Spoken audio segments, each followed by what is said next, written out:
Hello नमस्कार, welcome to the red hot podcast.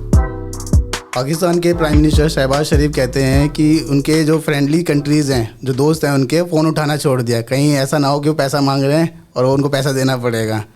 तो लगता है वो उनके जो फ्रेंडली कंट्रीज़ हैं, जो दोस्त हैं उनके, उन पर उनको दया आ गई और भिखारिस्तान को एक बम्पर भीख मिल गई है। एक चीज़ समझ में नहीं आती है, जब पाकिस्तान के इस तरह के हालात हैं जहाँ एक तरफ सिविल वॉर की सुदबुदाहट चल रही है और यूएस के प्रेसिडेंट जो बाइडन कहते हैं कि Pakistan is one of the most dangerous state, क्योंकि उनकी सोसाइटी कोहेसिव नहीं है और इस तरह की सोसाइटी में न्यूक्लियर वेपन भी है उनके पास। और पाकिस्तान के एक्स पीएम भी इस बात को कहते हैं कि Pakistani nukes are not in safe hand. तो ये एक तरह की बहुत ही हिपोक्रेसी है कि यूएस एक तरफ उनको F-16 देता है, कहता है कि पाकिस्तान वार ऑन टेररिज्म पे अच्छा काम कर रहा है, they deserve to get aid under F-16। तो एक जो क्वेश्चन उठता है कि इस तरह के हालात में चाइना और यूएस क्यों इस फेल्ड स्टेट को पैसा दे रहे हैं? देखिए, पाकिस्तान में दो एक तो कह लीजिए आप फैक्शंस हैं पाकिस्तान आर्मी में या फिर पाकिस्तान एज ए कंट्री में। There are some people who believe in modern thinking and there are some people who have become radicalised. So ये जो रेडिकलाइज्ड लोग हैं या जो तालिबान मेंटेलिटी रखते हैं, ये इनकी आर्मी में भी हैं। तो जो ये जो बाइडन कहते हैं या कोई और कहता है कि पाकिस्तान की न्यूक्लियर वेपन सेफ हैंड्स में नहीं है, तो जो रेडिकलाइज्ड पीपल हैं आर्मी में, उनका किसी को पता नहीं है कि ये आदमी रेडिकलाइज है या ये आदमी रेडिकलाइज्ड है। वो जब बाहर आएंगे जब इनकी कॉन्फ्लिक्ट होगी किसी के साथ, तालिबान के साथ या इनके साथ।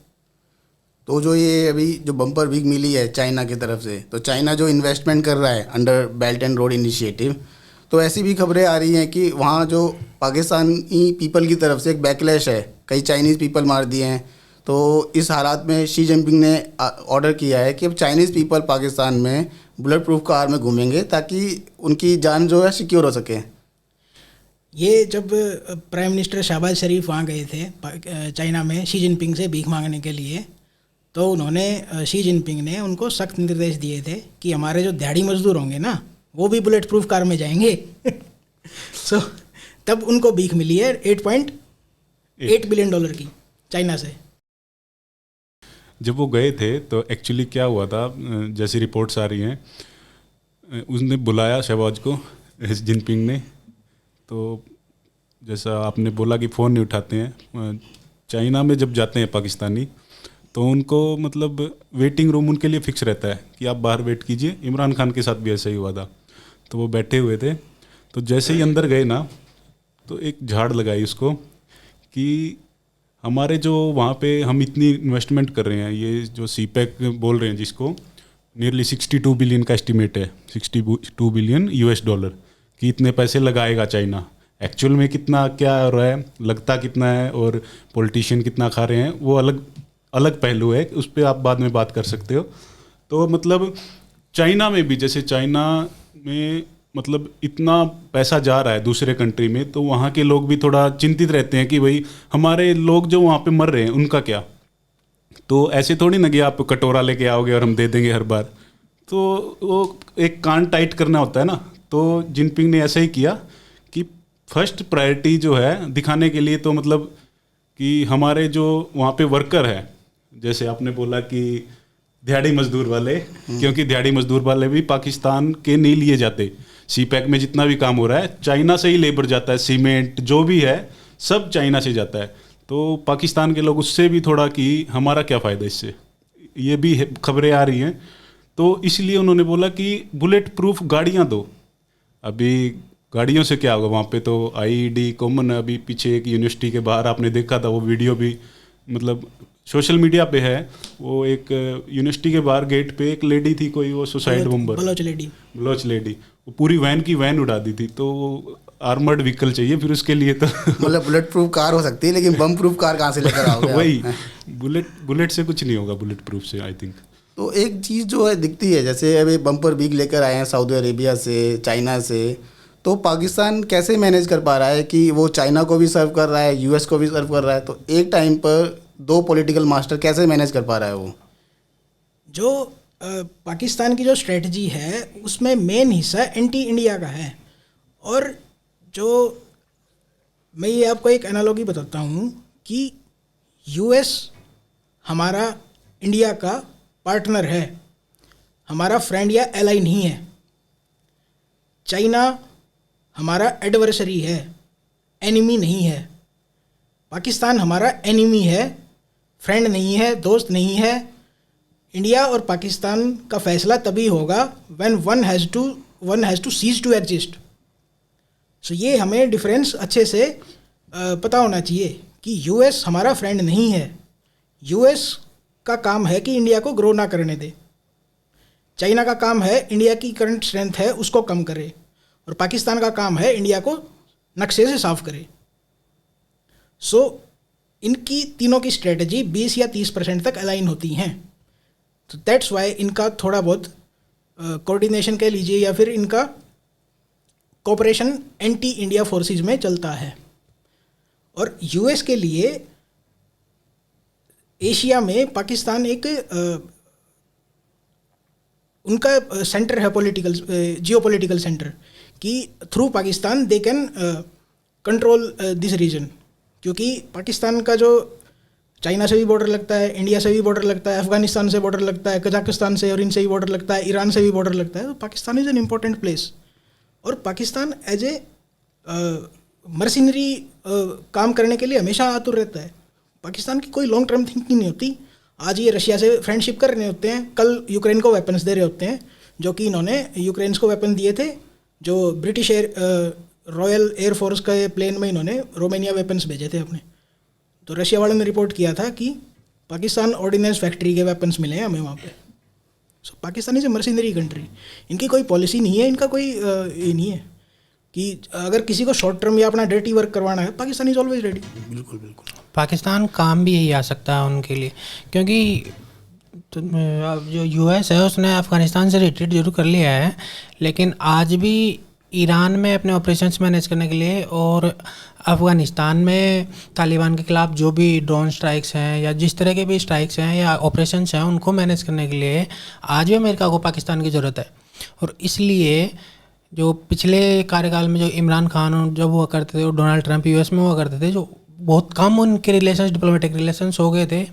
बाइडन के आने के बाद और ख़ास करके इमरान खान के पाकिस्तान से जाने के बाद they are back on track. Pakistan को ग्रे लिस्ट से बाहर निकाल दिया है, पाकिस्तान को एक एड दी है F-16 के मेंटेनेंस के लिए, जो कि पहले ट्रंप ने बिल्कुल बंद कर दी थी। तो पाकिस्तान जो है वो अमेरिका का अब भी एक स्ट्रेटजिक पार्टनर्स में से है, भले ही वो पब्लिकली एक्नॉलेज ना करते हों और ये दिखाते हों कि हम पाकिस्तान को अब कोई हेल्प नहीं देंगे, बट वो हेल्प देंगे। और शुरू से ही एंटी इंडिया रियोट्रिक में यूएस का साथ दिया है पाकिस्तान ने, इंडिया को बैलेंस करने के लिए।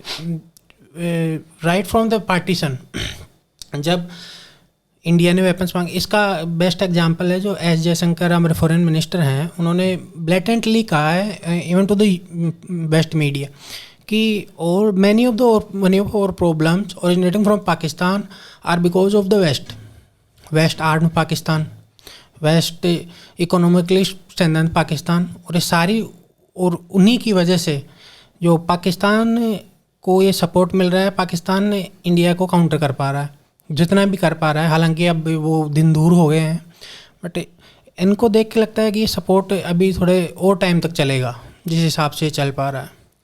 इस पर मेरा ये मानना है कि जैसे पाकिस्तान की जैसे हिस्ट्री देखेंगे आप, तो यूएस का काफ़ी मतलब उस पर हाथ रहा है स्टार्टिंग फ्रॉम 1947 जब से हुआ है। तो वहाँ पे अफ़गानिस्तान में जैसे एंटी रशिया जो भी मूवमेंट है उसको लेके बोल दीजिए, तो एक तरह से यूएस का उसमें मतलब इंटरनली ऑल्सो आर्मी में जो भी है, आर्मी के भी उनके स्ट्रेटजिक वो रहते हैं कुछ, और एक्सरसाइज वगैरह भी रहती है, मतलब उनके एग्रीमेंट है यूएस से, तो वो उसमें काफ़ी हद तक इन्वॉल्व थे। लेकिन जैसे आई थिंक 2008-10 के आसपास से इंडिया और जो यूएस के रिलेशन है वो काफ़ी इम्प्रूव हुए हैं कंपेयर टू पुराने टाइम के, ठीक है। तो जैसे ही आई थिंक इंडिया यूएस के वो स्टार्ट हुआ, तो पाकिस्तान ने चाइना की तरफ अलाइन हो गया ऐसा लग रहा है। और जो ये अलाइनमेंट है ये अभी मतलब पाकिस्तान एक ऐसी सिचुएशन में है, वो ना तो चाइना को सेलेक्ट कर सकता है ना यूएसए को, क्योंकि जैसे हमारे जो ये थे पाकिस्तान के पूरे वो थे प्रधानमंत्री इमरान खान, उन्होंने फेवर लेने की कोशिश की थी, वो बेचारे उनको पता नहीं था पाकिस्तान में प्रधानमंत्री का काम ज़्यादा नहीं होता, आर्मी चीफ को सब कुछ डिसाइड करना होता है। तो उन्होंने सोचा था कि मैं नहीं चाइना हमारे डेवलप कर रहा है और पैसे दे रहा है इतने, तो वी शुड फेवर चाइना। जैसे उसने स्टार्ट किया, जैसे फैब में आई थिंक फैब में वो एक समिट होना था अमेरिका में, समिट ऑन डेमोक्रेसी या समिट फॉर डेमोक्रेसी, तो चाइना को इनवाइट नहीं किया अमेरिका ने, तो हमारे इमरान खान जी का बुरा लग गया, बोला मैं भी नहीं जाऊंगा। तो उसने थोड़ा सा स्टांस लिया था एंटी यूएस, जैसे ही ऐसा हुआ उसको निकाल फेंका गया बेचारे को। तो Pakistan can not select China over USA and he can neither select USA over China, क्योंकि वो फिर BRI या जो भी CPEC चल रहा है, और इतना जो मतलब ये भी $8.8 बिलियन मिले हैं, तो ये कहाँ से मिलेगा फिर उसको। तो पाकिस्तान भी जैसे वहाँ पे थोड़े इंटेलेक्ट लोग हैं थोड़े बहुत, तो मैंने कुछ एक आर्टिकल पढ़े थे, तो उनको भी पता है कि यूएसए का डिक्लाइन स्टार्ट हो गया है एंड चाइना का जो सूरज है वो ओराइजन पे दिखने लगा है। तो उनको थोड़ा थोड़ा ऐसा लगने लगा है कि China can be A counter part of USA in future. तो इसीलिए आई थिंक वो सेलेक्टिव अप्रोच ले रहे हैं, कभी यूएस से कभी चाइना से, बट वो मुझे नहीं लगता वो दोनों की उंगलियां पकड़ के चलेंगे और चलते रहेंगे जब तक उनका फ़ायदा है। किसी से उसको डॉलर मिलेगा या किसी से F-16 अपग्रेडेशन या जो भी F-ATF से निकालना हो, तो I think he will continue to do this. Pakistan as a country adult बनने के बाद अपना बाप चेंज करने की सोच रहा है। तो किसी ने ठीक कहा है ना कि बेगर्स कांट बी चूजर्स, तो वो चूज नहीं कर सकता। पाकिस्तान की अपनी एक इंडिपेंडेंट पॉलिसी नहीं हो सकती जिससे पैसा मिलेगा उसको, वो उसके लिए काम करेगा। हाँ, इस पे मेरे को एक किस्सा याद आया, अभी नियरली 2020 में, तो इमरान खान थोड़े से मतलब प्रोएक्टिव रहते हैं इन चीज़ों में। इन्होंने जो बिजली वगैरह पावर एनर्जी जो खरीदते हैं चाइना से, इनके एग्रीमेंट हुए रखे हैं, काफ़ी एक्सपेंसिव है, वो काफ़ी महंगी बिजली आती है वहाँ पे। तो उसको लगा नहीं यार महंगी है ये, तो क्यों ना रीनेगोशिएट किया जाए। तो जैसे ही इमरान खान ने बोला, चाइना ने बोला पहले तो आप अपना 1.3 बिलियन का जो अरियर्स है वो दो। फिर उनको समझ में आया बैगर कांट बी चूजर्स, वो चुपचाप बैठ गए। तो इस डिस्कशन में मैं एक चीज़ और ऐड करना चाहूँगा कि जो यूएसए का पाकिस्तान से जो नाता है ना, वो अभी नया नहीं है, दशकों पुराना है। अगर आप देखेंगे 80s में 90s में जब अफ़गानिस्तान में रशिया का कंट्रोल हुआ करता था, एक कम्युनिस्ट गवर्नमेंट थी, तो यूएसए को एक पिट्ठू चाहिए था कि जिसको यूज़ करके वो रशियन इन्फ्लुएंस सेंट्रल एशिया में कम कर सके। तो आप देखेंगे पाकिस्तान की जो ज्योग्राफी है, जो ज्योग्राफिकल लोकेशन है, वो सेंट्रल एशिया के लिए एक तरह से गेटवे कह सकते हैं। तो पाकिस्तान से कोई नया उनका वो नाता नहीं है। लेकिन जब 9/11 हुआ तो ये जो भ्रम था कि हम इनको जो एड दे रहे हैं वो वॉर ऑन टेररिज्म है, बट जब वो 9/11 हुआ तो ये जो भ्रम था यूएसए का वो टूट गया। और आप देखेंगे 9/11 के बाद धीरे धीरे इंडिया यूएस के रिलेशन अच्छे हुए, सिविल न्यूक्लियर डील हुई 2006-07 में, यूपीए फर्स्ट में, बाद में भी अच्छे रिलेशन रहे हैं। तो एक मैं ये बात ऐड करना चाहूँगा कि यूएस में जो रिपब्लिकन पार्टी में जो एक फैक्शन है, MAGA, make America great again faction, Trump वाली फैक्शन, ये पाकिस्तान को सपोर्ट नहीं करना चाहते। They want to really ally with China. लेकिन डेमोक्रेटिक पार्टी और एस्टैब्लिशमेंट रिपब्लिकन्स, ये they still want to keep Pakistan as an option. क्योंकि आप उनके एंगल से एक बात समझिए, India is too big a power to bully around for the US of A. और इंडिया के जोग्राफिकल एरिया में वो इतना ज़्यादा इन्फ्लुएंस या वो हमें बुली नहीं कर सकते इंडियन ओशन में या फिर एयर पावर के उससे। तो जैसे जयशंकर ने साफ कहा था कि हम पार्टनर्स हैं, पार्टनर्स हमेशा हर चीज़ पे एग्री नहीं करते। हमारी जो कन्वर्जेंस है वो स्पेसिफिक इश्यूज पे है, जहाँ पे हम एग्री नहीं करेंगे we will go our separate ways. तो भी हमारे साथी ने कहा कि यूएसए पाकिस्तान का यूज़ कर रहा है आर्म ट्विस्टिंग के लिए, क्योंकि हर एक कंट्री को चाहिए कि वो एक ऐसा पिट्ठू मिले जिसको गाली भी सुनाए और जब उसको मनाना हो तो 2-4 कौड़ी फेंक भी दे। तो पाकिस्तान से अच्छा स्टेट नहीं हो सकता। अब देखिए जो यूएस पाकिस्तान के साथ करता है, इंटरनेशनल फोरम पे उसको सुनाता भी है, गाली गलौज भी करता है, वही चाइना उसके साथ कर रहा है। अगर पाकिस्तान वो पाकिस्तान के साथ सब कर रहे हैं, पाकिस्तान को एक ही डोज मिलती है। तो यूएसए को पहले लगा कि हम इंडिया को अपना एक पिट्ठू बनाते हैं, उसकी पॉलिसी हम डिसाइड करेंगे। जब इंडिया ने मना कर दिया तो आप देखेंगे थोड़ा ट्रैक चेंज हुआ है अभी यूएसए की तरफ से। ये तब पता चला जब रशिया यूक्रेन का वार हुआ है, तब एकदम क्लियर हो गया। जियोपॉलिटिक्स के काफ़ी चीज़ें चेंज हो गई हैं रशिया यूक्रेन के बाद। राइट। तो अभी एक साथी ने जिक्र किया FATF का, तो अभी हाल ही में पाकिस्तान को FATF की ग्रे लिस्ट से हटा दिया।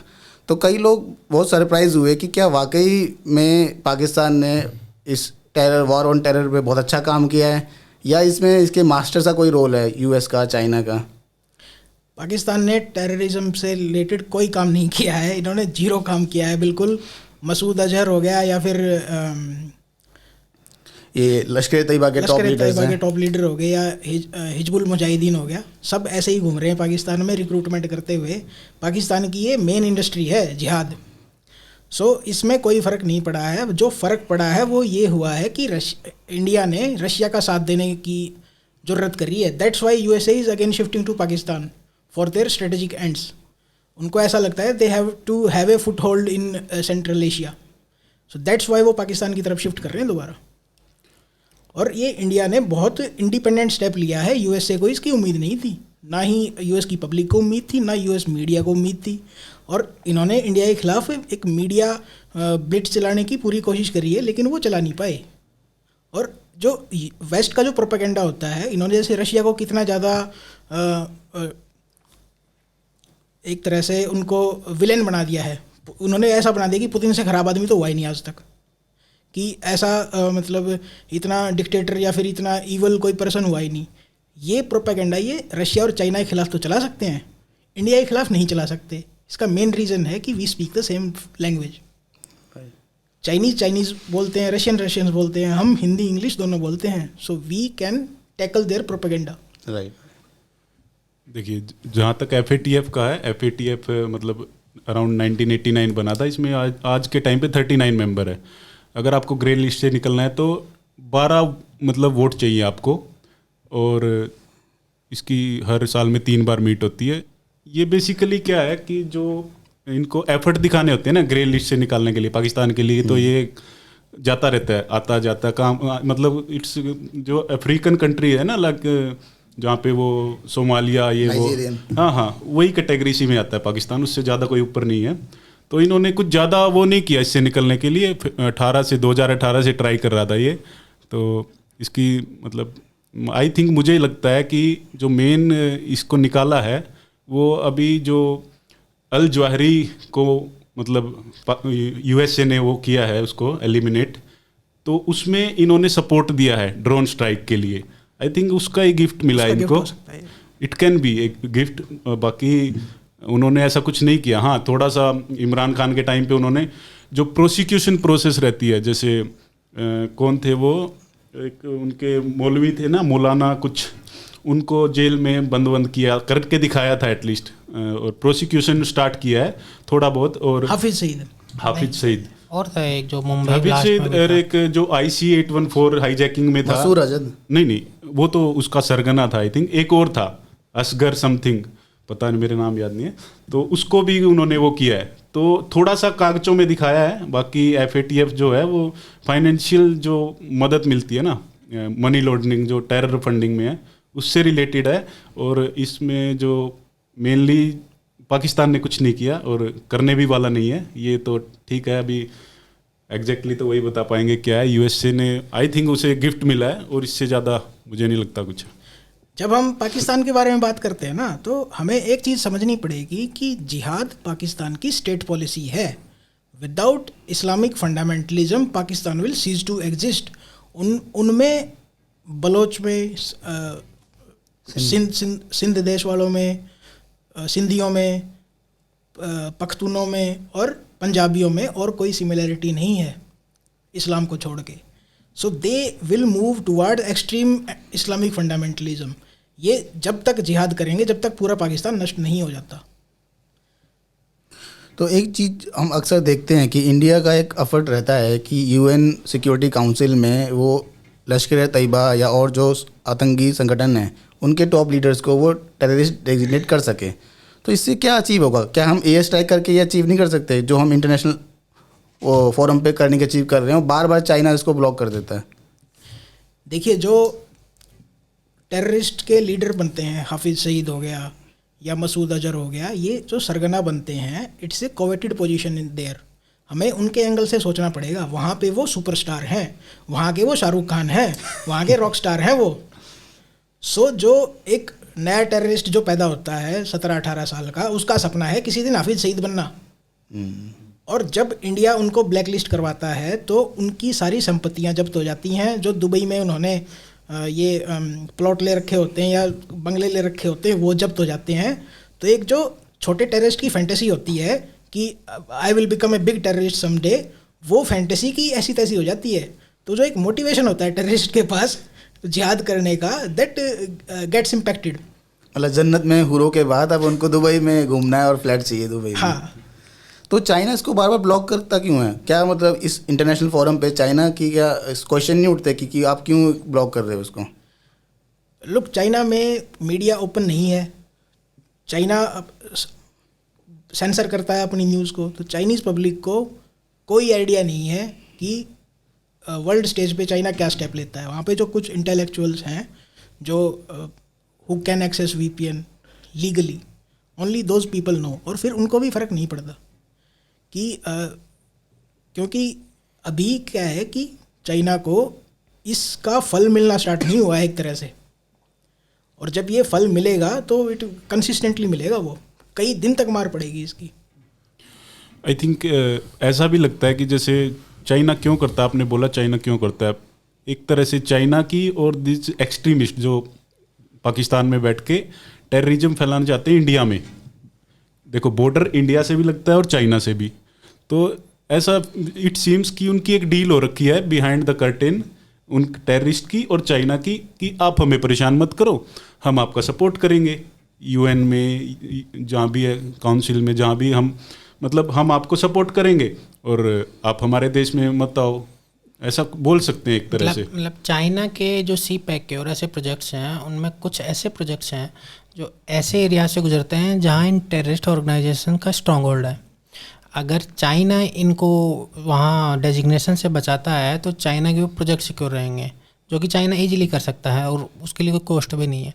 अगर चाइना इनको नहीं बचाएगा तो चाइना का जो इन्वेस्टमेंट है, वहाँ की मिलिट्री एस्टेब्लिशमेंट या सरकार सिर्फ उनको सेफ्टी नहीं दे सकती, क्योंकि वहाँ टेररिस्ट का भी बड़ा वो रोल है।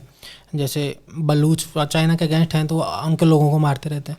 तो ये जो डीप स्टेट है जो और जो टेरर ऑर्गेनाइजेशंस हैं, ये भी अगर चाइना के खिलाफ हो गया, चाइना की तरफ से जो मिल सकता है नहीं मिला, तो ये चाइना के इन्वेस्टमेंट के खिलाफ हो जाएंगे और उनके जो पाइपलाइंस हैं या CPEC प्रोजेक्ट्स में है, उनकी इलेक्ट्रिसिटी लाइन्स हैं, ग्रिड्स हैं, उनके खिलाफ ही एक्शन ले सकते हैं, उनको कुछ डैमेज कर सकते हैं। तो चाइना को एक बड़ा गेन इससे ये भी मिलता है वहाँ पर। एक मैं CPEC के बारे में ये बताना चाहूँगा कि CPEC चाइना की कोई इन्वेस्टमेंट नहीं है। CPEC चाइना के लिए मजबूरी है। अगर आप ये देखेंगे कि चाइना का ट्रेड, चाइना सबसे ऐसा कंट्री है चाइना जो पूरे वर्ल्ड में सबके साथ ट्रेड करता है और काफ़ी ज़्यादा मात्रा में ट्रेड करता है। तो जो चाइना का ट्रेड है वो कहाँ से होके निकलता है? मलक्का स्टेट से, स्टेट ऑफ मलक्का। सो वहाँ पे उसको चोक किया जा सकता है एक तरह से। ये मेरे ख्याल से जो लोएस्ट पॉइंट है 3 या 4 किलोमीटर का है, आई थिंक 3 या 4 किलोमीटर वाइड। सो वहाँ पे सिर्फ 1 या 2 शिप खड़े करने हैं और वहाँ पे ब्लॉकेड लगाई जा सकती है बहुत इजीली। सो चाइना को हाइड्रोकार्बन सेफ्टी के लिए इन्होंने एक म्यांमार से भी रोड बना रखा है, बे ऑफ बंगाल में निकलता है जो, इसलिए ये म्यांमार को इतना कंट्रोल करते हैं। और ये इनकी इंश्योरेंस पॉलिसी है, ये इनकी इन्वेस्टमेंट नहीं है, इससे इनको कोई भी रिटर्न नहीं चाहिए। ये इनकी इंश्योरेंस पॉलिसी है कि वार टाइम पे इनके हाइड्रोकार्बन के फ्यूल चोक ना हो। दैट्स वाई इन्होंने CPEC बना रखा है। और इसमें हम ये भी कह सकते हैं कि जो इंडिया के एफर्ट्स हैं जो इंटरनेशनल फोरम पर जो टेररिस्ट डिक्लेयर करना, तो ये भी होता है कि पाकिस्तान ने कह रखा है अपने पॉलिटिकल मास्टर को कि आपको जितनी गाली देनी है आप गाली दे लो, लेकिन इंडिया अगर हमारी इंसल्ट करता है इंटरनेशनल फोरम पर तो वो हमसे नहीं होगा। तो चाइना की तरफ से एक तरह की रेवड़ी है कि ठीक है हम ये वीटो कर देंगे, आपके जो LET वाले हैं उनको हम टेररिस्ट डिक्लेयर नहीं होने देंगे। एक तरह की रेवड़ी हो गई। तो एक चीज़ ये है कि अभी जो करंट इश्यूज चल रहे हैं पाकिस्तान में, तो जो पाकिस्तान का पूरा पॉलिटिकल नैरेटिव है या जो वहाँ पर कहानियाँ बनती हैं, जो चीज़ें होती हैं, वो आर्मी चीफ के अराउंड घूमती हैं। और जो करंट अभी आर्मी चीफ हैं जावेद बाजवा, वो मंथ एंड में रिटायर होने वाले हैं। तो आपको क्या लगता है नेक्स्ट जो पाक आर्मी चीफ होंगे वो किस तरह के होंगे, या क्या उनकी पॉलिसी हो सकती हैं अगर नहीं होंगे तो? So, अभी खबरें ये आ रही हैं, लेकिन कंफर्म नहीं है ये, कि जनरल आसिफ मुनीर वहाँ पे अगले आर्मी चीफ बनने वाले हैं। ये 4 स्टार जनरल हैं, अभी इनका प्रमोशन हुआ है 4 स्टार जनरल के उससे। जो कुछ एनालिस्ट ये कह रहे हैं कि ये कमर जावेद बाजवा वहाँ यूएस में गए थे और एक्चुअली इनको एक्सटेंशन चाहिए। यहाँ तक कह रहे हैं लोग कि इमरान खान इसका प्लेयर है एक तरह से, कमर जावेद बाजवा की। अगर इमरान खान आता है तो वो इसको एक्सटेंशन दे देता। लेकिन अभी कल परसों आप देखेंगे तो इनकी मीटिंग हुई है नवाज शरीफ की और शहबाज शरीफ लंदन में गया था। सो दैट्स वाई इन्होंने ये कहा है कि ये बाजवा नहीं चाहिए और कोई भी चलेगा। सो एक्सटेंशन मिलने के चांस बहुत कम लग रहे हैं, और ये तभी हो सकता है जब ये मार्शल लॉ लगाए। लेकिन मार्शल लॉ की यूएस इनको इजाज़त नहीं देगा। It will be A PR disaster for the US. मुझे नहीं लगता, आई थिंक ये इमरान खान के वो सपोर्ट करता होगा बाजवा, क्योंकि अभी थप्पड़ बजाया था ना इसका इसने। देखिए पाकिस्तान वाले बेइज्जत आदमी हैं, इनकी कोई इज्जत नहीं है। इज्जत इनके लिए इज्जत आनी जानी चीज़ है, पैसा इंपॉर्टेंट है। और दुबई लंदन में फ्लैट। तो एक अभी जैसे इंटरनेशनल सिचुएशन चल रही है, यूक्रेन रशिया के बीच में वॉर हो रहा है, तो अक्सर लोगों के बीच में एक ये बात है कि अगर पाकिस्तान इंडिया के बीच में दोबारा होता है, और जाहिर सी बात है होना है कभी ना कभी, इनेविटेबल है, तो 2 फ्रंट वॉर की एक स्टोरी चलती है कि एक फ्रंट पे पाकिस्तान, एक फ्रंट पे चाइना होगा। तो ये 2 फ्रंट की स्टोरी रियलिस्ट है या वाकई में कुछ इशू है इसमें? देखिए हमें ना एक ये साइकोलॉजिकल बीमारी हो रखी है कि हमें ऐसा लगता है कि चाइना बहुत पावरफुल है। 1962 वॉर के बारे में जिसको भी पता है, लॉजिस्टिकली इंडिया ने अपनी एयरफोर्स यूज़ नहीं करी थी। सबसे बड़ा ब्लंडर था ये, 1 नंबर का। चाइनीज़ एयरफोर्स के कंपैरिजन में इंडियन एयरफोर्स की मारक क्षमता बहुत तो नहीं, लेकिन हमारी मारक क्षमता उनसे ज़्यादा है। और आप ये देखिए कि चाइना इस फ्रंट पे कितनी आर्मी कमिट कर सकता है अपनी। 1962 के बाद from the very first day India 2 front war की तैयारी कर रहा है। और ये जो हिमालयन टेरेन है जो हमारा चाइना के साथ बॉर्डर लगता है, वहाँ पे एक बिग स्केल वॉर नहीं हो सकती। अगर वहाँ पे कोई स्कर्मिश होती है तो चाइना के जीतने के चांस हैं, क्योंकि they will use technology to beat us. लेकिन जैसे ही लड़ाई 1 महीने से ऊपर जाएगी या 15-20 दिन से ऊपर जाएगी, scales will turn towards whoever is adaptable and who has the political will to go the long way. So अगर आप चाइना के पॉलिटिकल इससे देखेंगे तो उनको इंडिया के साथ लड़के अपनी 100 साल की प्रोग्रेस का सत्यानाश नहीं करना। चाइना ये चाहता है कि हम पाकिस्तान को फंड करें, पाकिस्तान और इंडिया लड़ें, दोनों कट मार के मर जाएं, चाइना वर्ल्ड पावर बन जाए। सो 2 फ्रंट वॉर एक रियल पॉसिबिलिटी नहीं है, लेकिन चाइना अपनी मिलिट्री का एक सब्सटेंशियल पार्ट डिप्लॉय रखेगा इंडिया की फोर्स को वहाँ पे बॉर्डर पे खड़ी रखने के लिए, कि हम अपने 2 से 3 लाख सैनिक फ्री में खड़े रखने पड़ेंगे हमें। ये इशू है 2 फ्रंट वॉर का, लेकिन इसकी कोई रियलिस्टिक पॉसिबिलिटी मुझे नहीं लगती। 65 में चाइना ने ट्राई किया था, लेकिन इसका कोई ये नहीं निकला था। 1972 में इतना बड़ा मौका था चाइना के पास, इतना ये था कि प्रेसिडेंट निक्सन ने और हेनरी किसिंगर ने इनको पर्सनली कहा था कि आप अटैक कीजिए, हम आपके साथ हैं, लेकिन इनके बस की नहीं थी। और चाइना का जो पॉलिटिकल सिस्टम है उसमें डिसीजन इनको बहुत पहले लेना पड़ता है, ये ऑन द फीट नहीं चल सकते। और इसलिए ये लॉन्ग टर्म वार में, कभी भी किसी के साथ भी लॉन्ग टर्म वार होगी तो ये हारेंगे, क्योंकि जब तक इनका सिस्टम वर्क करता रहेगा तब तक ये जीतते रहेंगे। लेकिन जैसे ही सामने वाली पार्टी टैक्टिक्स चेंज करेगी, दे विल फॉल अपार्ट। एक चीज़ ये भी है, अगर इतिहास देखें तो पाकिस्तान के साथ भारत के कई युद्ध हो चुके हैं। 65 में हो चुका है, 71 में हो चुका है, और एक छोटा युद्ध 1999 में भी हुआ है। लेकिन पाकिस्तान को जो सपोर्ट चाइना से चाहिए था, चाइना ने कभी नहीं दिया। इवन 65 में और 71 में पाकिस्तान के 2 टुकड़े हो गए, लेकिन चाइना ने इंटरवेन नहीं किया। तो एक बहुत बड़ी एग्जाम्पल है कि टू फ्रंट वार को जितना बड़ा बना के दिखाया जा रहा है, ऐसा अभी तक नहीं हुआ है। पाकिस्तान को चाइना से वो सपोर्ट कभी नहीं मिला है जो वो चाहता था इन टाइम्स ऑफ वार। जो ये टू फ्रंट थ्योरी है ना, ये जो फिफ्थ कॉलम जिसको बोलते हैं, ये जर्नलिस्ट या माओइस्ट हिस्टोरियन या कम्युनिस्ट हिस्टोरियन, ये इनके द्वारा प्रोपागेंड की हुई थ्योरी है to psychologically damage Indians. Otherwise इसका कोई ये नहीं है। अभी 2020 में हमने देखा था जब गलवान में क्लैश हुआ था, तो वाई डिड नॉट चाइना इतनी आर्मी इन्होंने लगाई क्यों? पहली बात, इतने इनके पास इतने ज़्यादा पैसे हैं कि अपनी आर्मी को वहाँ मेंटेन करेंगे। बैरक्स में क्यों आर्मी मेंटेन नहीं करी इन्होंने अपनी?